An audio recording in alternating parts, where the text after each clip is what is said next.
Hello, and yeah, Nas plus Yabiswa, so 28 September. Yabiswa na wakomana. That is why she knows the Splinter. You know, this is my band for hospital again. And I told her na specialist wangu Dr. Omen. Chinditaura kuti pane mutambo and come back in 6 weeks.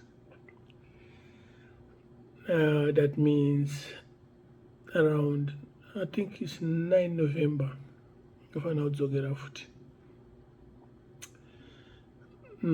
Yes, to monitor it for the next 6 months.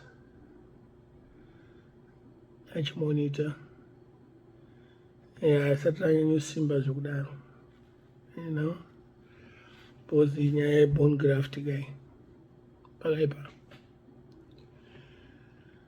But Splinter yapo, at least now once our Gweja no problem, you know.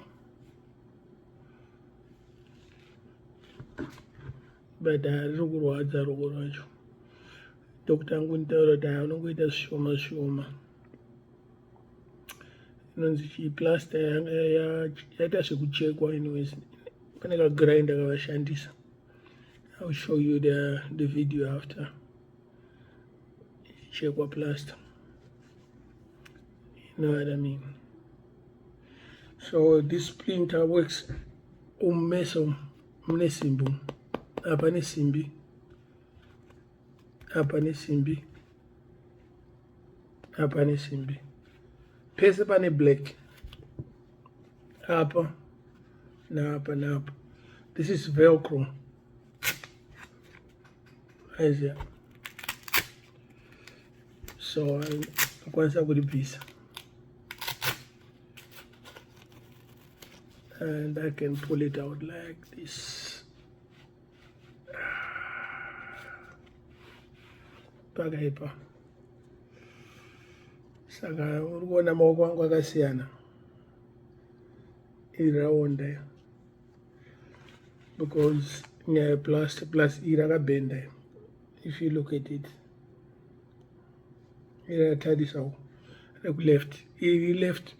I understand why he really left young. Because it's a camera running.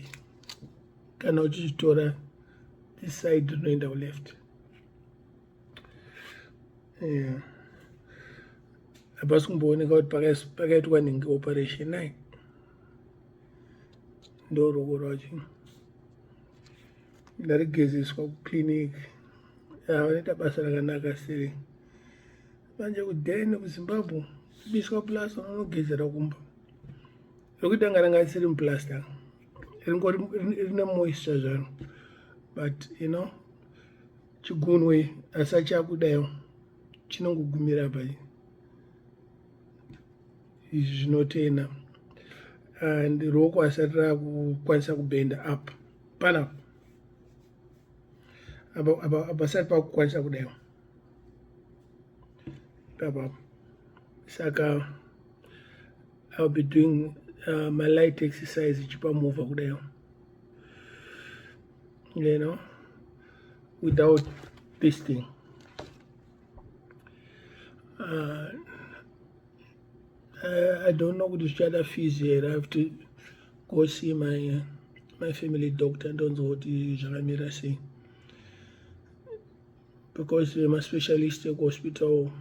I need a family doctor. I want to go to mirror all the information on a family doctor. Don't go with the papi. So maybe probably next week doing a family doctor. Kunze wana kachando. Angusikongo buda zungu ezia.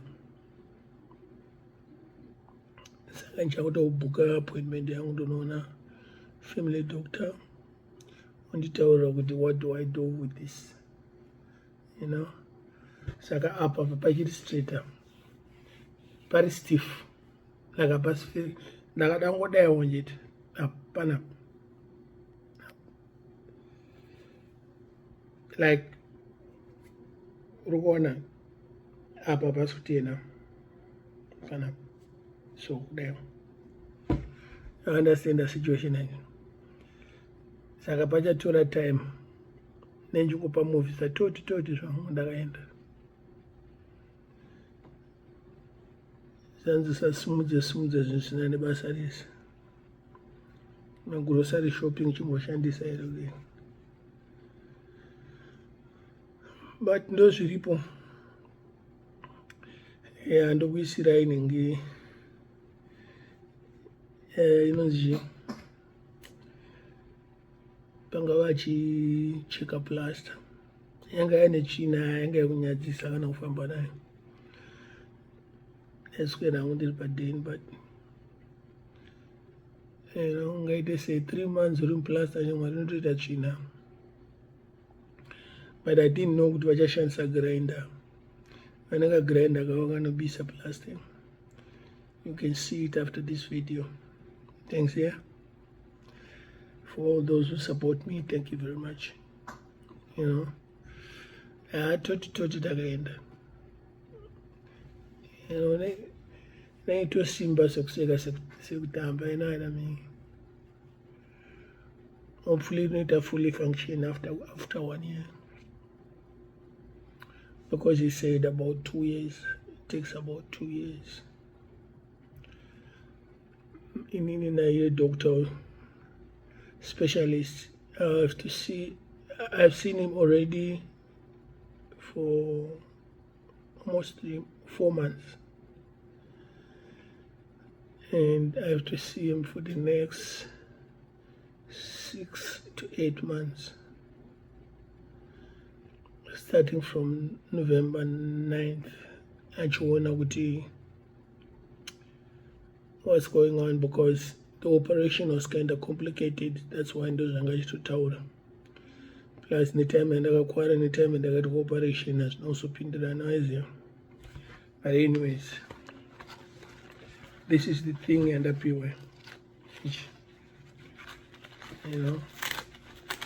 Chinonzi kunokwana uchiti Splinter. I don't know kuti zita racho rakabva paipo. Like that. Velcro.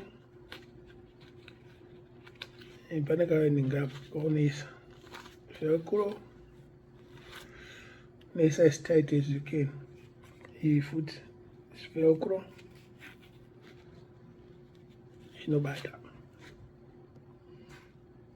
Nice there. One love here and stay blessed.